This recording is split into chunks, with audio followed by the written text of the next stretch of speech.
Hello again, and welcome to our study. We are continuing in our study of creation versus evolution. We are in lesson 10 of unraveling evolution, and I'm glad you've decided to join us. And I hope that you'll get something good and beneficial and helpful from our study today. As I've said, we are studying from Unraveling Evolution, this book by Joshua Gertler. It's a good treatment of the subject. Of course, it's as thick as it is and as much information is in this book, it only scratches the surface of all the things that we can study about this topic. But I hope that you'll get as much good as you can from it.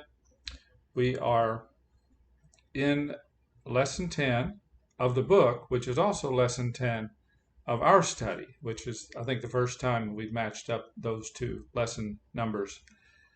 So just want to go into what we are doing next. We are in lesson 10, as I said today.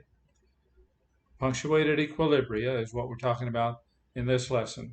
That's some big words there, but we'll go into exactly what all that means and what it means to evolution and creation.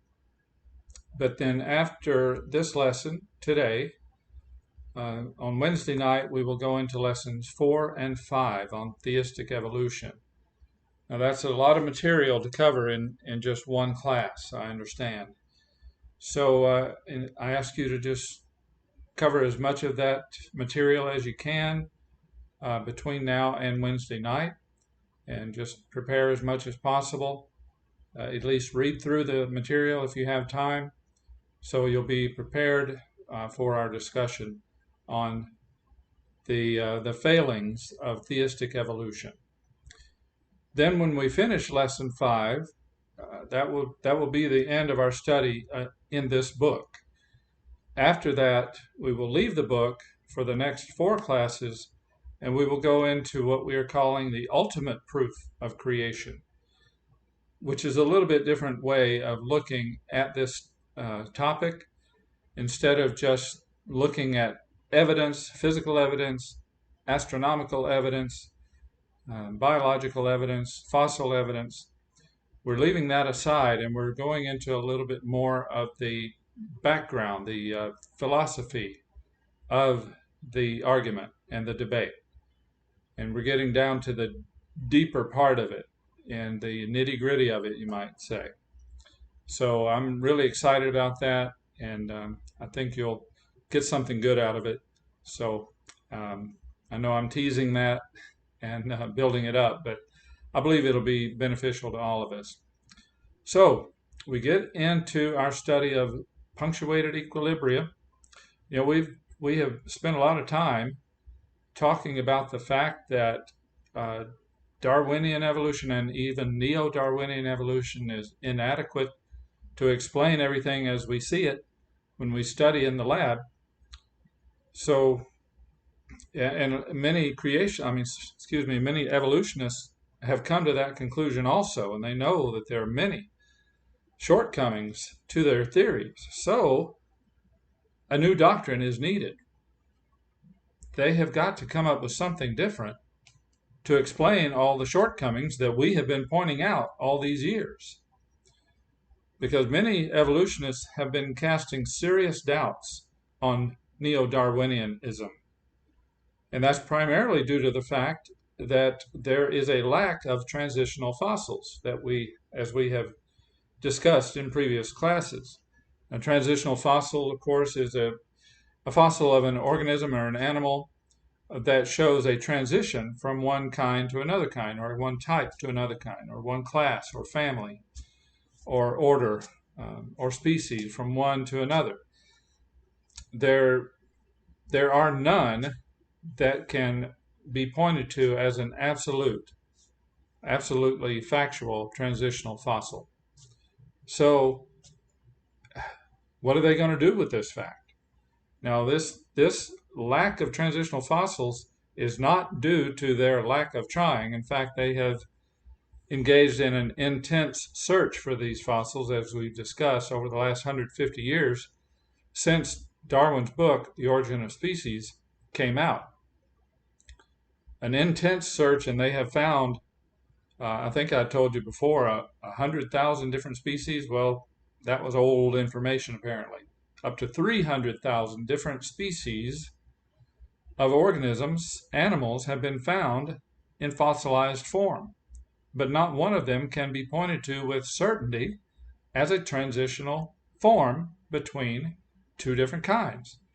Of course, there are some evolutionists who will still claim that some of them are transitions, but the fact that they can point to a few and call them transitional forms, I think just speaks to the inadequacy, to the fact that there are so few. If all you can point to out of 300,000 different species is just a few of transitional fossils, I think your theory is on shaky legs, and I think you got about 3 feet in the grave, and you're on the slippery slope on the fourth foot.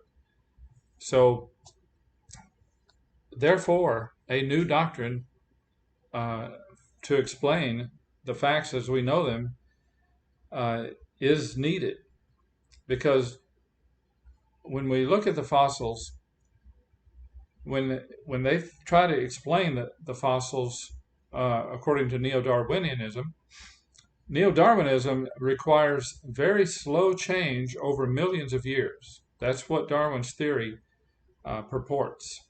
Very slow change over millions of years. And supposedly, the fossils were a record of that gradual change. Turns out not to be true once they've gotten into an in-depth study of those fossils. But it's not only the fossils as we dig them up, and they say that this fossil is 30 million years old, this one is 150 million years old, and so forth. It's not only the fossils that create a problem for them, but also living fossils. Living fossils is a name given to an animal that exists and it is alive and well today, but is also found in fossilized form and is supposedly many millions of years old. But it has not changed at all during those intervening millions of years. Here are some examples. The coelacanth. The coelacanth is a rather large fish, I think 3 feet long or so. And this was found in fossils, and they pointed to, here's another view of it, where you can see at the bottom, or these fins down here, have kind of fleshy appendages that lead into the fins, as opposed to this kind of fin, which is just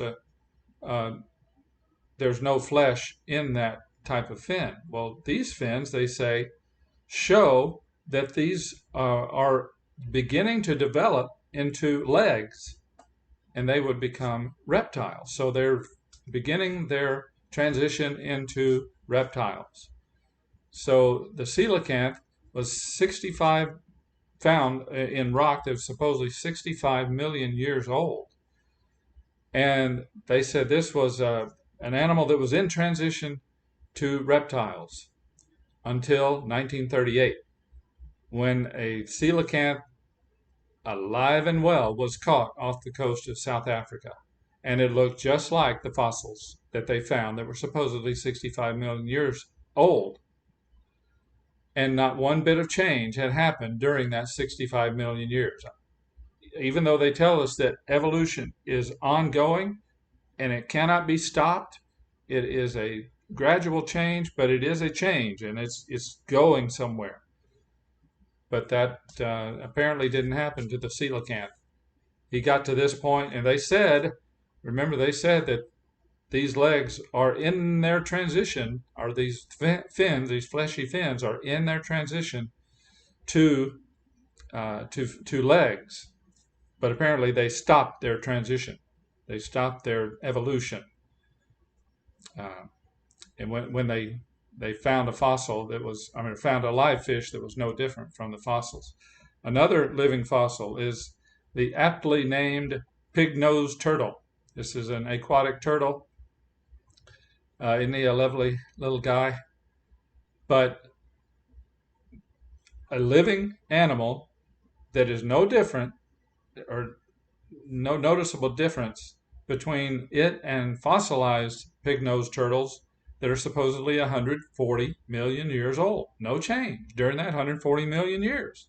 But I thought evolution was ongoing, unstoppable change and transition. Another living fossil, the Tuatara, 200 million years old. No change during that time from the fossils to the current living animals.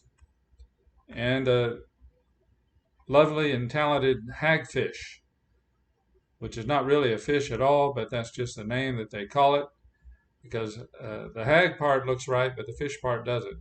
But here we have an animal that is fossilized, and the fossils are supposedly 330 million years old. But then when you compare that fossil to a living hagfish, no appreciable difference.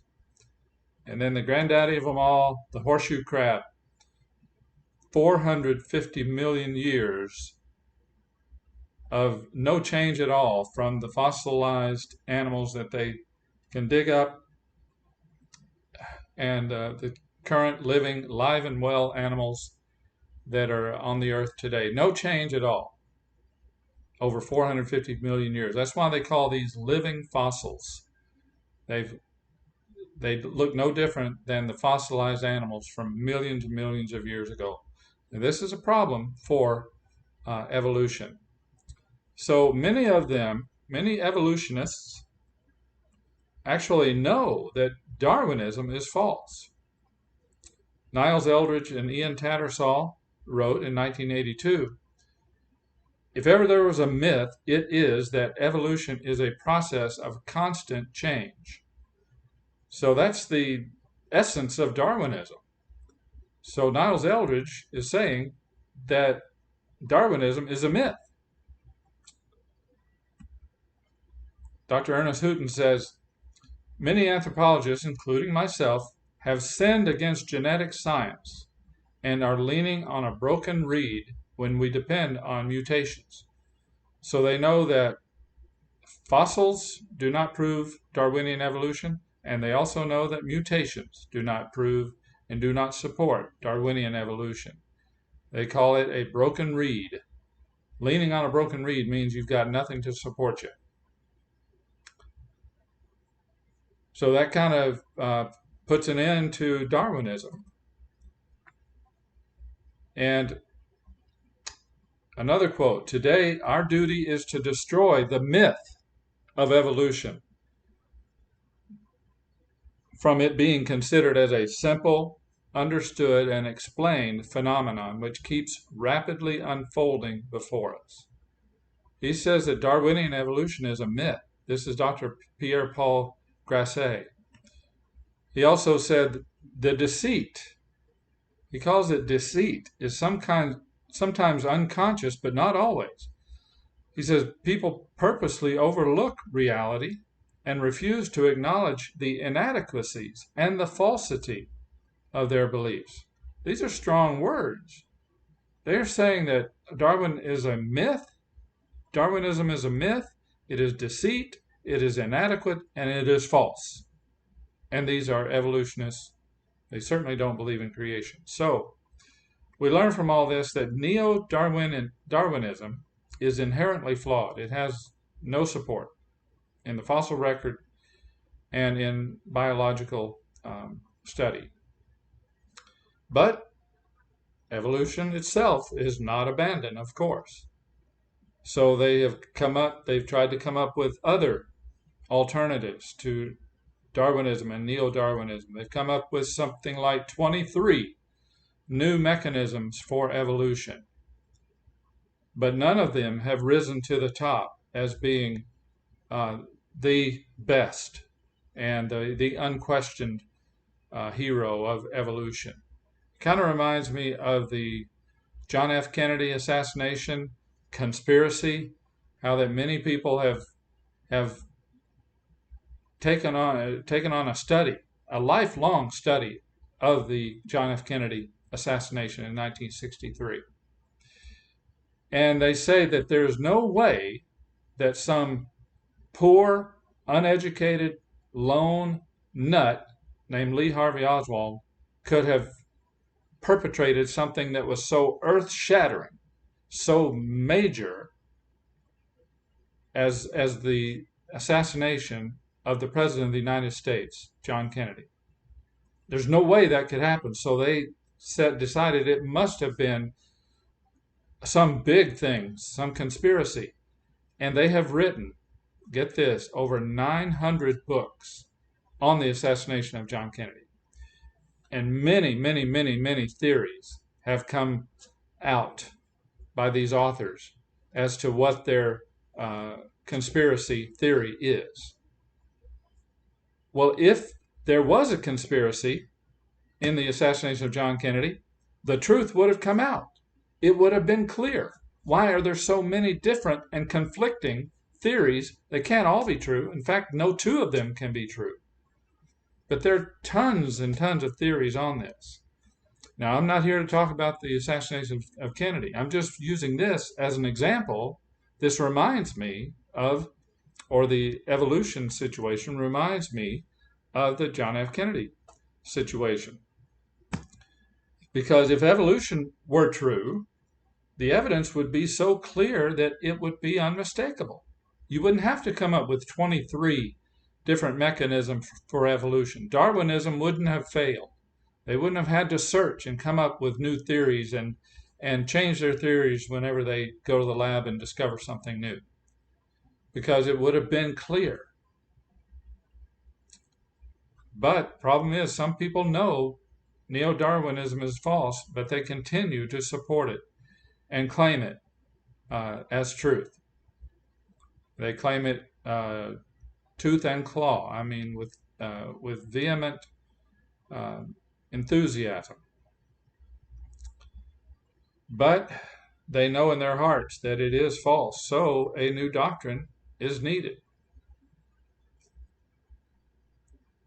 So, you know, Darwinism requires slow change over millions of years. And if that were true, the fossil record should be just full of animals, organisms showing this gradual change from one species to another, from one kind to another, and all of that. The fossil record should be full of them. That's what Darwin recognized when he wrote his book.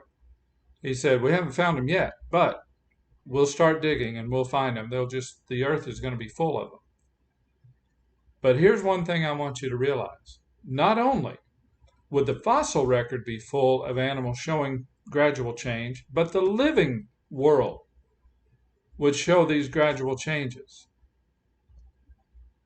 In other words, there would not be these classifications. There would be no science of taxonomy. That is, arranging organism into classifications like we've talked about: kingdom, phylum, class, order, family, genus, species. The only way that that science can exist is because that there is no transitional forms between living animals or dead animals or fossilized animals. There's no transition at all. There are clear, demarcated classifications between or among all of these different types, and they do not go beyond the limits of the change that God has put into them. So that is how taxonomy can exist. They can look at either a fossil or a living animal, and they can classify it into a certain kingdom, phylum, class, order, family, genus, species. It's very clear because they fall into these clear categories. So many evolutionists have cast serious doubt on Darwinism, primarily due to the lack of transitional fossils, and also due to the fact that mutations don't work either. That's the neo part of NeoDarwinism. You got transitions, that doesn't work.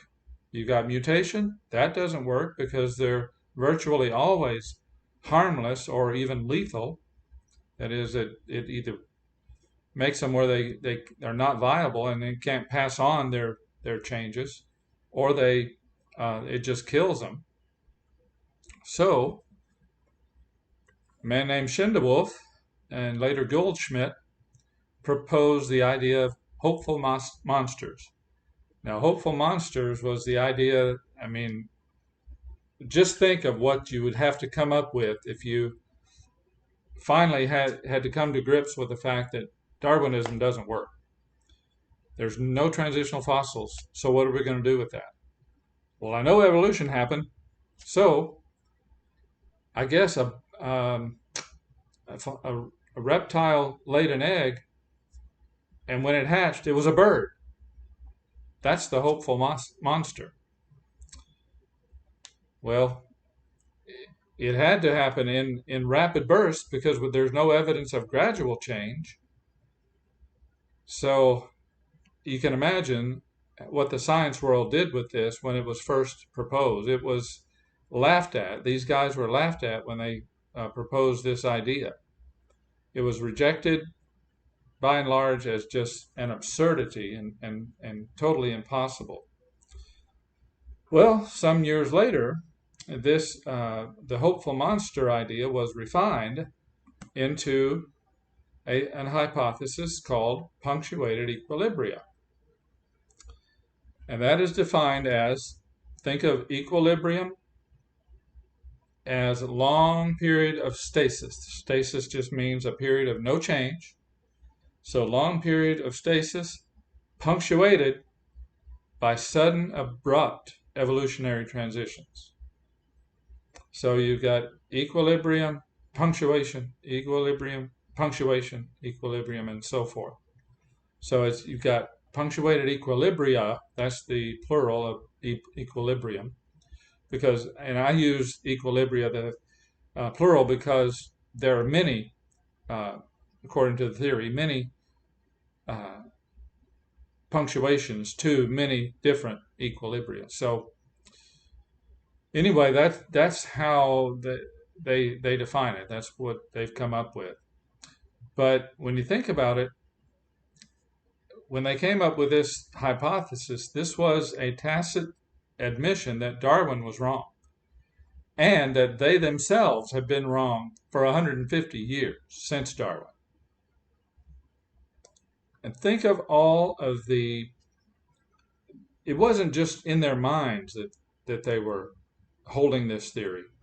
I'm talking about thousands of books and articles, lectures, TV programs, movies, all the debates that they engaged in, and all of the textbooks, and all of the many classes that have been taught by evolutionary professors and teachers in high schools, colleges, and universities over all of those years. But when they came up with punctuated equilibria, they had to admit that all of that they have been teaching for all of those years is based on a hoax. It's false. It's not based on anything with any kind of strong foundation of truth. So imagine coming to grips with that and what that might do to a person who had taught this and defended it tooth and nail for many years. Well, some of them had been so struck by the lack of transitional fossils that they jumped on board quickly when punctuated equilibria was introduced or proposed, because they said, finally, something that explains the lack of transitional fossils. We've got something now. They knew transitional fossils were a major problem. So when these guys came out with the theory of PE, punctuated equilibria, they said, finally, here's something we can sink our teeth into, because we don't have to be embarrassed by the lack of transitional fossils anymore. But others did not jump on board so quickly. They were much more hesitant because they said, it's not possible. Evolution cannot happen fast. And they also said our darling Charles Darwin could not have been wrong. It's hard to defend somebody for your whole life and all of a sudden come to the realization that he was wrong. So it was, many of them just could not let go of Darwin or Darwinism. He could not have been wrong, but worse than that, we could not have been wrong for all of these years. So many of them were more hesitant than others to jump on board the punctuated equilibria train. So some have come up with a compromise position, and it would go something like this.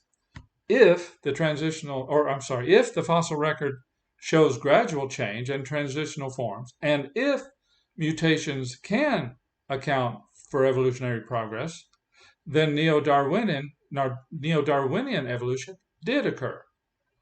But, on the other hand, if the missing links are not found, if the transitional fossils are not found, then this is clear proof that evolution took place by punctuated equilibria. In other words, the game is fixed. They've got it either way. You prove to me that mutations and transitions do not happen slowly. That's okay. Then I've got punctuated equilibrium. But if we ever do prove that mutations work and that gradual change did happen, then I've got Darwinism. Either way, heads I win, tails you lose. I can't lose in this game. How do you argue against that when they've got it fixed, where they'll win either way? That's not a fair discussion when somebody doesn't hold to a true position. But Dr. Gary Parker, who is a creationist, by the way, he hasn't always been a creationist. Dr. Gary Parker was a staunch evolutionist for something like 30 years before he saw the light and came over and knowing that Neo-Darwinism was false, and became a creationist and a strong creationist. But he says the rearguard Neo-Darwinian evolutionists like to point out the apparent absurdity of hopeful monster evolution and claim that evolution could not happen fast. That is the Neo-Darwinian guys.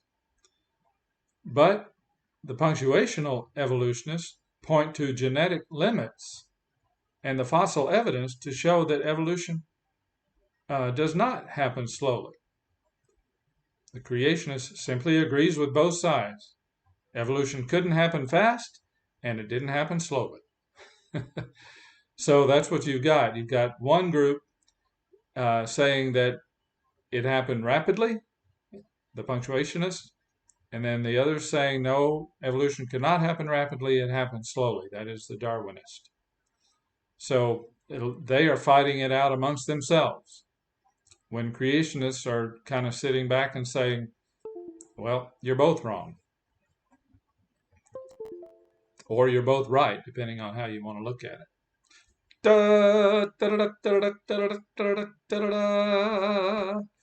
Creatures that defy evolution. You know what I'm talking about.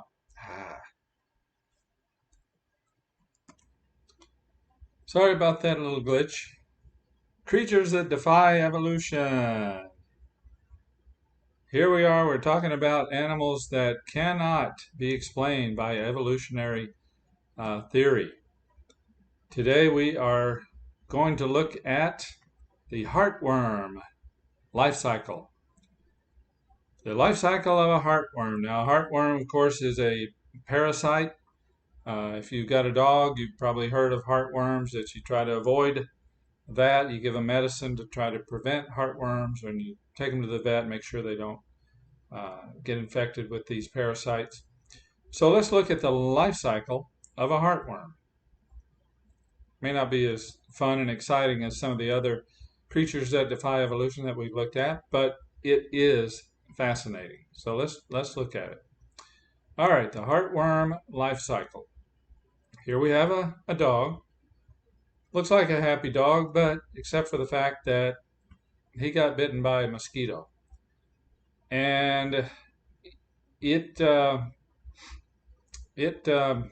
when he bit the dog, this dog has these heartworms in it, the microfilaria. So when the mosquito bites the dog, it takes in those baby heartworms, the microfilaria. So now the mosquito has the microfilaria, the baby heartworms in it, and those babies, those microfilaria, that's kind of like just beyond the egg stage. So they develop inside the mosquito into the larvae. All right, so the mosquito have the larvae in them, and they're flying around, and he lands on another dog, and he bites that dog, and he infects that dog with heartworms. Poor guy. But that's the way it goes. This poor little dog now has heartworms. So because this mosquito has put or infected or shot those larvae into that dog. So the larvae begin to develop inside the tissues of that dog until they become adults, and they migrate inside the dog into the heart of that dog. That's why they're called heartworms. And there they grow, and they grow into adulthood, and they reproduce, and they make those microfilaria again. So the next mosquito that comes along and bites that dog takes in those microfilaria, and they develop into the larvae again, and it goes and bites another dog, and so the cycle goes on and on. That is the life cycle of a heartworm. That's how it reproduces, and that's how it continues its life cycle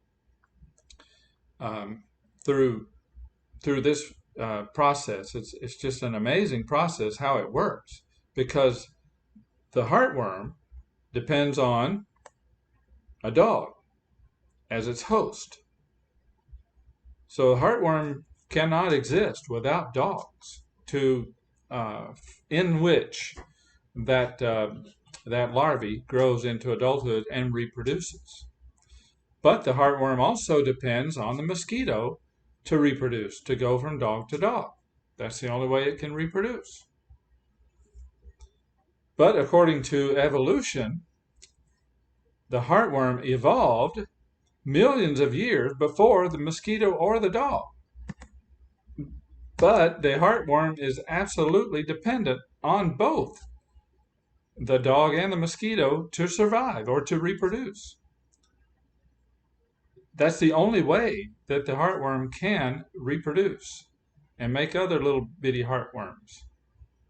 But the heartworm existed for millions of years before everything that it requires to reproduce existed, according to evolutionary theory.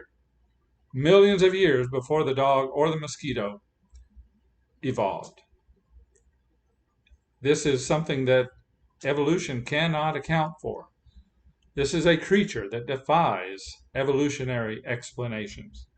Kind of reminds me of the tough guy, the braggart, who says, "Yeah, I cut down the trees by myself and built the log cabin that I was later born in."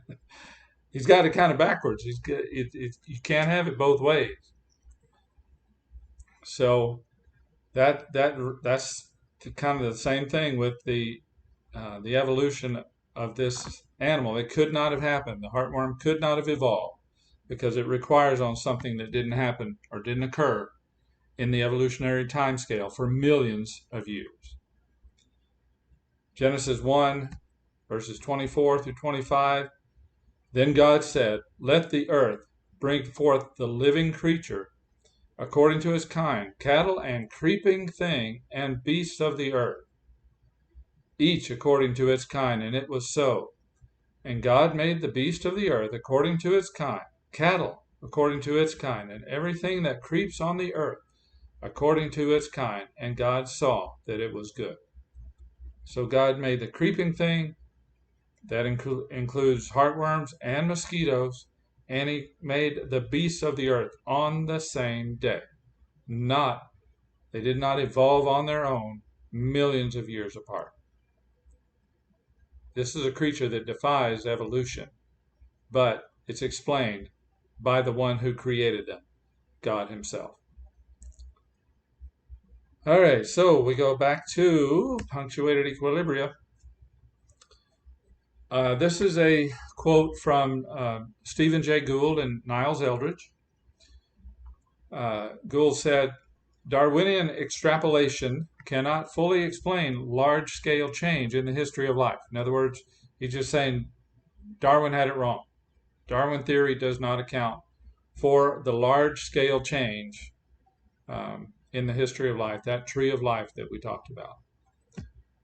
But here he says, paleontologists never wrote papers on the absence of change in lineages, that is, transitional forms. The changes in lineages is the transition from one line to another line, or one lineage to another lineage, one form to another form. Paleontologists never wrote on the fact that there were no transitional forms before punctuated equilibrium granted the subject some theoretical space. In other words, punctuated equilibrium made it scientifically acceptable to talk about the lack of transitional fossils. It was finally acceptable to acknowledge and even write about the big pink elephant in the middle of the room. If you've ever heard that term, that just means there's a huge elephant in the middle of the room, but nobody will acknowledge it. They ignore it. They act like it doesn't exist. Nobody talks about it. It's not there. What are you talking about? I don't see any elephant.